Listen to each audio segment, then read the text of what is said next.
The applause felt wrong the second it started. I kept my face calm, my hands steady, while they congratulated someone who hadn't earned the chair he was standing beside. In that moment, I understood something cold and final. Loyalty only matters when power respects it. They thought I would stay quiet, keep fixing what they broke, keep carrying what they didn't want to see. They mistook restraint for weakness, and that mistake would cost them everything they relied on without realizing it. If you've ever been passed over for someone unqualified, share your story in the comments and subscribe for more truths like this. For a long time, I believed that if I stayed steady enough, someone would eventually notice. Not loudly, not dramatically, just notice. My job wasn't glamorous and I didn't need it to be.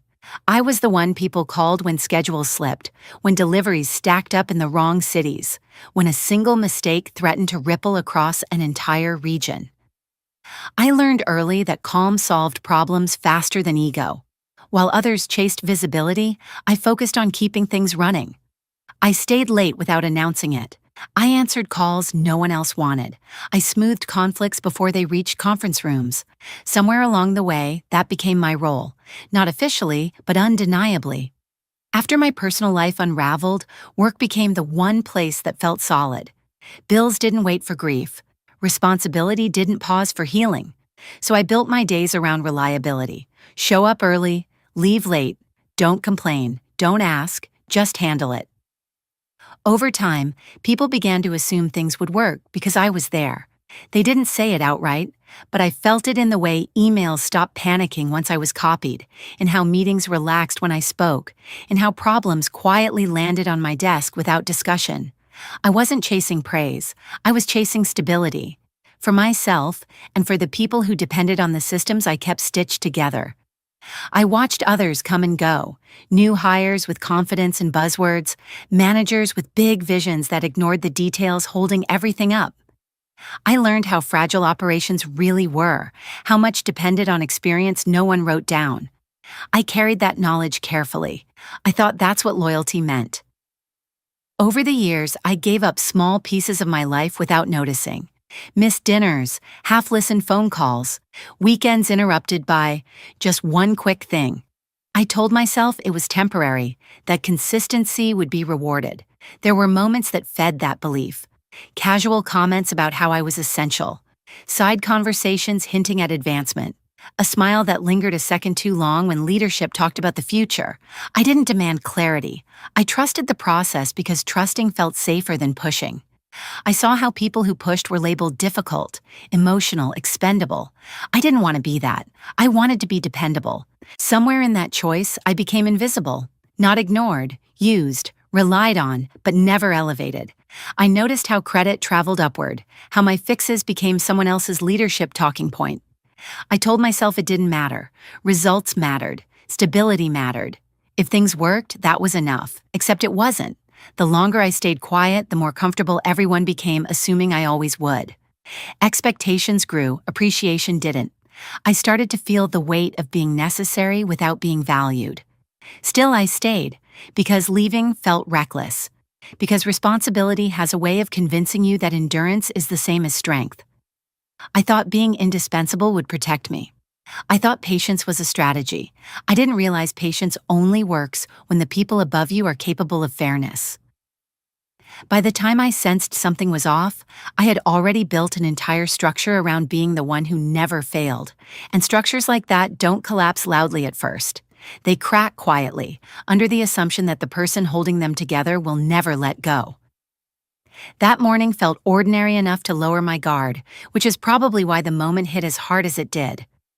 I walked into the conference room expecting a routine update, maybe a formal acknowledgement of work already done.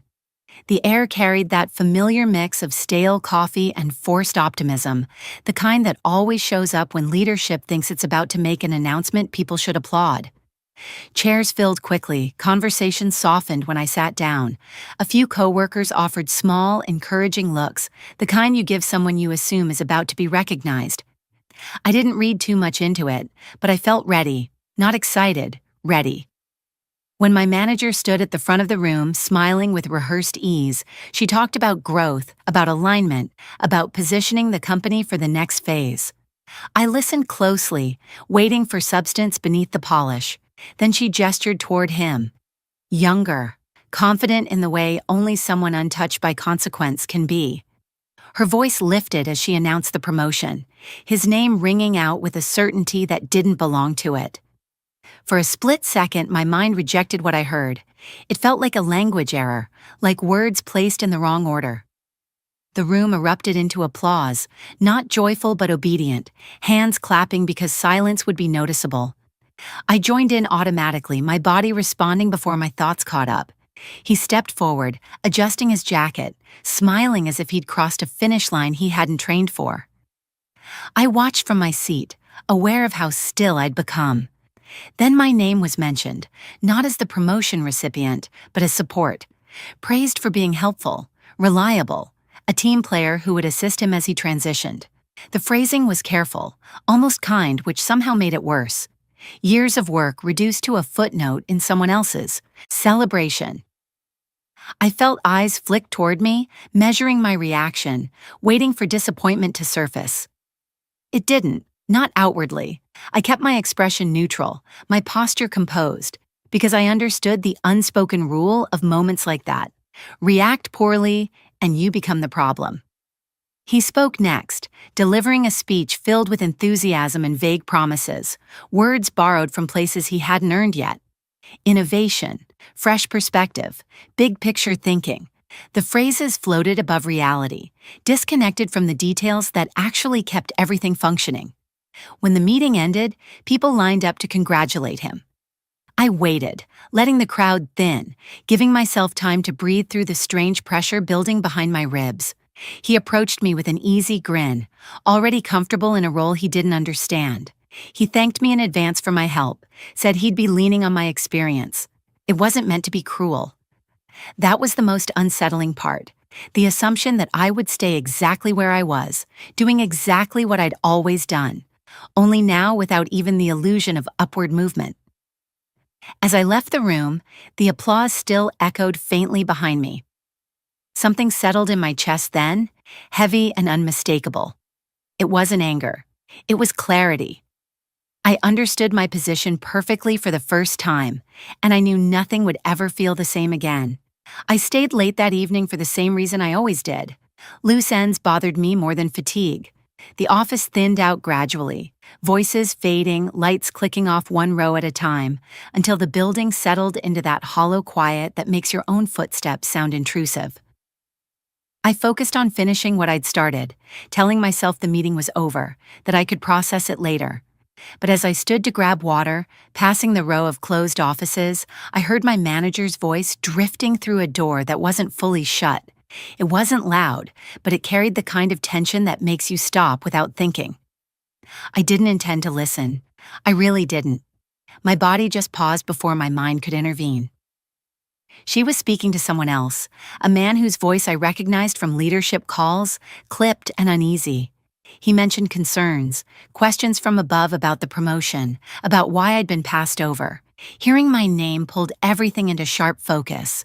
Her response came quickly, rehearsed in a way that suggested she'd already justified this choice to herself. She said I was dependable, that I was good at execution, not leadership. The words landed with a strange precision, slicing cleanly through whatever doubt I still carried. She went on, explaining that I handled pressure well because I had no choice, that my situation made me stable, predictable. I pressed my hand against the wall, steadying myself as the meaning settled in. This wasn't oversight. It was strategy. She talked about family, about giving him an opportunity, about protecting, the future she envisioned. Then came the sentence that shifted something permanent inside me. She said I wouldn't push back, that I couldn't afford to. She listed my responsibilities like leverage points, spoke about my life as if it were a constraint she owned. The confidence in her voice told me this wasn't speculation. It was an assumption built into her plan. If anything went wrong, she said, I would fix it. I always did. He would learn, he would grow, and eventually everyone would see him as capable, because I would make sure the operation didn't fail while he found his footing. I felt heat rise in my chest, not explosive, but heavy, like pressure building behind a sealed door. For years, I'd told myself I stayed because I was committed, because I cared, because walking away would hurt too many people. In that moment, I understood how neatly those beliefs had been used against me. They didn't see dedication. They saw containment. I wasn't an asset to be developed. I was a buffer designed to absorb risk so others could advance without consequence. The conversation drifted on, quieter now, but I'd already heard everything that mattered. I stepped back slowly, careful not to make a sound, and walked down the hall with measured steps, as if any sudden movement might crack the fragile calm holding me together. At my desk, I shut down my computer and sat there longer than necessary, letting the truth settle without rushing to label it.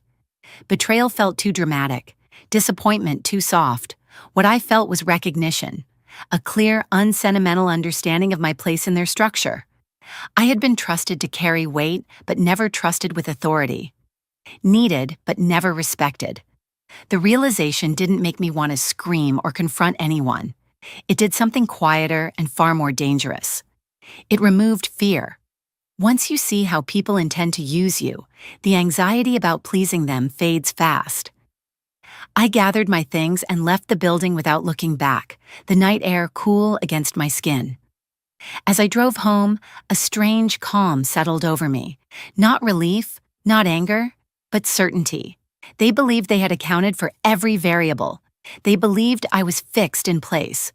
What they hadn't considered was the moment someone stops accepting the role assigned to them, and for the first time in a long while, I understood that staying wasn't strength anymore. It was surrender. By the time the next morning arrived, my decision had already settled into place. It wasn't rushed or emotional. It felt finished, like a conclusion reached long before the final sentence is written.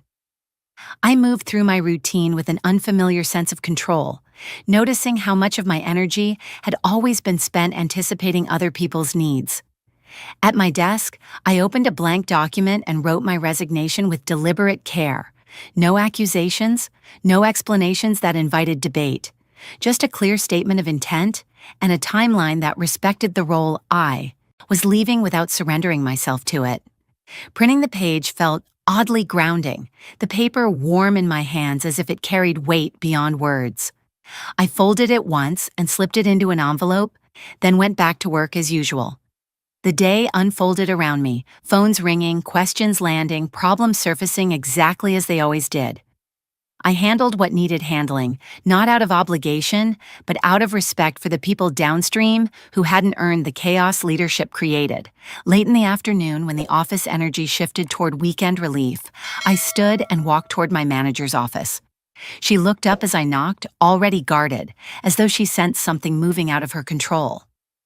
I handed her the envelope before she could set the tone. She opened it quickly, scanning, then looked at me with disbelief sharp enough to cut. She asked if this was about the promotion, as if framing it that way would make it petty, reversible. I told her it was about alignment. That answer unsettled her more than anger would have. She leaned forward, lowering her voice, reminding me of everything I had at stake. Stability, security, responsibility. The implication was clear. Risk belonged to people who could afford it, and I wasn't one of them. I listened without interrupting, noticing how familiar the tactic felt now that I could see it clearly. When she finished, I said I'd thought it through. That was the truth.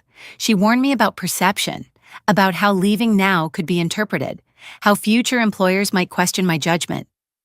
Her words were meant to reintroduce doubt, to make fear feel practical again. They didn't land.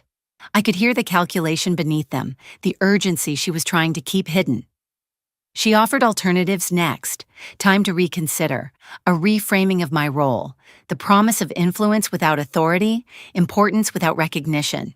It was the same offer she'd always made, just spoken aloud. I thanked her for the honesty. That was when her composure cracked. She asked what they would do without me, and the question escaped before she could dress it up. I told her she would find a way. The simplicity of that answer ended the conversation.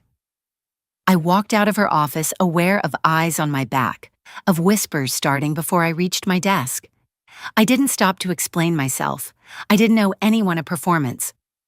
As I packed up for the day, a strange lightness followed me, as if the building itself had loosened its grip. Leaving wasn't dramatic. It didn't feel like burning a bridge. It felt like stepping off something that had been leaning on me for years. For the first time, I wasn't making myself smaller to keep everything balanced. I was letting the weight shift back to where it belonged. The shift happened faster than anyone expected, though in hindsight, it was inevitable. The first signs were small enough to dismiss if you wanted to believe everything was fine. A delayed approval here, a full, confused question there. People hesitated before sending emails, rewriting them twice, unsure who actually had the authority to answer. I noticed the pauses immediately. Systems don't fail all at once. They stutter first. On my second day after giving notice, I walked into the office and felt it in the air. Conversations were tighter, shoulders higher, eyes darting toward doors instead of screens. He sat in the corner office now, door open, posture stiff, surrounded by papers he didn't know how to prioritize. When he saw me, relief crossed his face too quickly to hide. He asked for help without ceremony, as if the hierarchy had never changed, as if titles were just words that dissolved under pressure. I asked what the issue was, not because I planned to rescue him, but because I needed to understand how wide the cracks already were. A key account was upset about delays that shouldn't have happened. A decision had been approved without understanding the downstream impact. I could see the mistake in seconds. Not because I was smarter, but because I'd learned where failure hides when no one is looking. He hadn't. He'd followed the surface logic, trusting dashboards without context, assuming green indicators meant safety. I explained the problem calmly, walked him through the correction, made the call that kept things from blowing up entirely. He thanked me too many times, his voice unsteady. I didn't feel triumphant. I felt tired in a different way. Word spread quickly. By midday, people were stopping by my desk again, asking questions they should have been taking to him. I redirected them, gently but firmly. This was his role now. Let him feel it. That afternoon, my manager called me into her office, frustration etched deep into her expression. She asked if I was doing anything to undermine him. The accusation was almost reflexive, easier than admitting she'd misjudged the situation. I told her the truth. I was doing my job until my last day, nothing more, nothing less. She said he was overwhelmed, that transitions took time. I said mistakes still had consequences, especially when no one understood how to contain them. Her jaw tightened. She asked me to stay longer, hinted at flexibility, urgency creeping into her voice. I declined. The next few days unfolded like a slow public unraveling. One problem led to another, each feeding off the last. Clients escalated concerns. Internal teams contradicted each other. Decisions were reversed, then reversed again. Every fix created two new issues because no one was seeing the whole picture. He worked late, earlier than I ever had, panic replacing confidence as reality closed in. I helped when the fallout threatened people who had done nothing wrong, but I stopped absorbing the damage meant for leadership. I let emails go unanswered when they weren't mine to answer. I watched as responsibility finally landed where authority sat. My manager tried once more, quietly, to pull me back into the center, to make me the invisible hinge everything swung on. I told her my timeline hadn't changed. The truth was settling in for everyone now. Not loudly, not all at once, but with the kind of certainty that doesn't need announcement. By the end of the week, the office felt brittle. Conversations cut short when leadership passed. Confidence drained from meetings.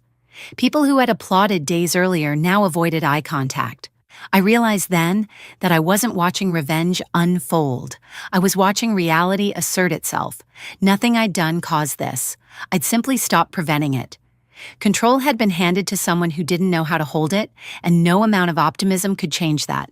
As I packed up on Friday evening, I felt a strange sense of distance, like watching a storm from inside a car you're already driving away from. The structure I'd propped up for years was finally standing on its own, and everyone could see how unstable it really was. I was already gone when the full weight of it hit, which felt fitting in a way I couldn't have planned. Distance has a way of sharpening perspective, and from where I stood, the unraveling looked less like sabotage and more like gravity finally doing its work. The call started a week into my new role, cautious at first, framed as casual check-ins from people who sounded shaken beneath the small talk. They didn't need to explain much. I knew the pattern too well. One failure had tipped another, and the momentum was carrying everything forward faster than anyone could control. Accounts that once trusted instinctively were demanding explanations. Internal reviews that had been postponed for years were suddenly urgent. Questions no one had wanted asked were now unavoidable. I listened without offering advice, not out of bitterness, but because my absence was the point. They needed to see what had been happening in the space I used to fill.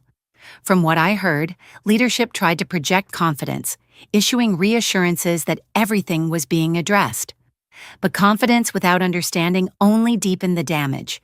Decisions were made too late or too early, rarely at the right moment.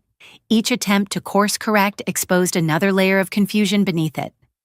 The new leader struggled visibly. Meetings stretched longer, voices rose, then fell into uneasy silence. The systems that once absorbed mistakes quietly now magnified them. Clients noticed, partners noticed. People began documenting conversations instead of trusting verbal assurances. That shift alone told me how far things had slipped. Then came the scrutiny from above. Not dramatic at first, just pointed. Requests for timelines, comparisons between past performance and current metrics. Leadership framed it as growing pains, but the numbers didn't agree. What had once been described as temporary issues now formed a pattern no one could ignore. I heard that my former manager defended the decision fiercely at first, insisting it was the right move for the future. But futures collapse when the present can't function. As pressure mounted, her tone reportedly changed. The certainty drained out, replaced by defensiveness, then silence. When oversight arrived in person, the mood shifted entirely. Offices that once felt untouchable suddenly felt exposed. People spoke more carefully. Titles lost their insulation. The truth has a way of surfacing when enough people are inconvenienced by a lie.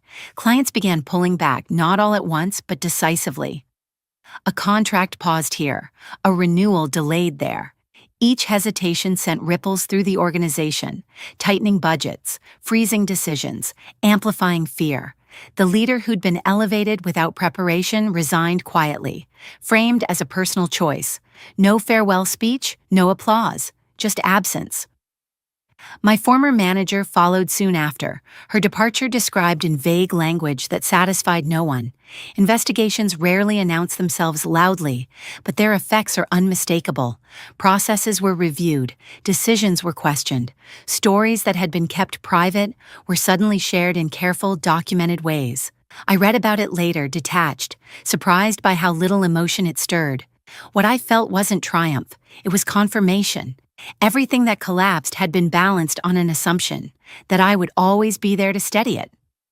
Without that assumption, the structure revealed exactly what it was. I didn't celebrate their downfall. I didn't need to. The damage wasn't personal, it was systemic. They had confused silence with consent, endurance with weakness, and support with submission. When those misunderstandings finally met reality, the result was inevitable. As the dust settled, former clients reached out to me directly, not with gossip, but with opportunity. They didn't mention what had happened by name. They didn't have to. Trust travels faster than headlines. Sitting in my new office, I realized something that stayed with me long after the calls ended. Walking away hadn't destroyed anything. It had simply removed the illusion that everything was fine. What fell apart did so because it was never solid to begin with. Time has a way of sanding the sharp edges off moments you once thought would define you, but some truths only become clearer with distance. Months after everything settled, I found myself breathing differently, moving through my days without the constant hum of vigilance that had once lived under my skin. My work still mattered, but it no longer consumed me. Decisions were shared, credit traveled honestly. When problems arose, they were addressed openly instead of quietly handed to me as tests of endurance. I noticed how strange that felt at first, how deeply I'd internalized the belief that carrying everything alone was normal. Looking back, I realized how much of my identity had been wrapped around being needed rather than being respected. I had confused usefulness with worth, thinking the two were inseparable. Walking away forced me to separate them. I didn't rebuild my life overnight. Confidence returns more slowly than fear leaves. But each day I chose not to overextend, not to fix what wasn't mine to fix. Something steadier replaced the old urgency. I became more present in ways I hadn't allowed myself before. Conversations didn't feel rushed. Evenings didn't feel borrowed. I stopped measuring my value by how much chaos I could absorb. Occasionally, someone from my past reached out, curious, cautious, trying to understand what really happened. I kept my answers simple. I didn't need to rewrite history. The truth had already done its work without my help. I heard that some people still blamed me, that it was easier to point at the person who left than to examine the decisions that made staying impossible. That no longer bothered me. Blame requires proximity, and I had moved beyond the need for their understanding. The most surprising part wasn't the professional growth that followed, or the opportunities that opened once I stopped shrinking myself to fit a narrow role. It was the quiet pride that settled in knowing I'd chosen myself without becoming bitter. I hadn't raised my voice. I hadn't burned bridges. I'd simply stepped away from a situation that depended on my silence to survive. That choice changed everything. If there's one thing I wish I'd understood sooner, it's this. Loyalty that demands self-erasure isn't loyalty at all. It's control dressed up as stability. Being indispensable doesn't protect you when leadership lacks integrity. It only makes you easier to exploit. The moment you stop holding up what was never meant to stand on its own, the truth becomes unavoidable. I didn't leave to prove a point. I left to reclaim my dignity. The rest unfolded on its own. And if you're listening to this wondering whether walking away would make you reckless or weak, I'll tell you what experience taught me. Sometimes the bravest thing you can do isn't fighting harder. It's choosing not to carry what was never yours to begin with. Looking back, what stands out most isn't the meeting itself, though that applause still rings in my ears sometimes. It's what I learned about quiet strength while sitting there, hands folded, realizing I was being repositioned without my consent. I didn't shout. I didn't send angry emails. I listened. I watched. I noticed who spoke, who avoided eye contact, and who carefully rewrote history in real time. In that room, I understood something that took me years to learn.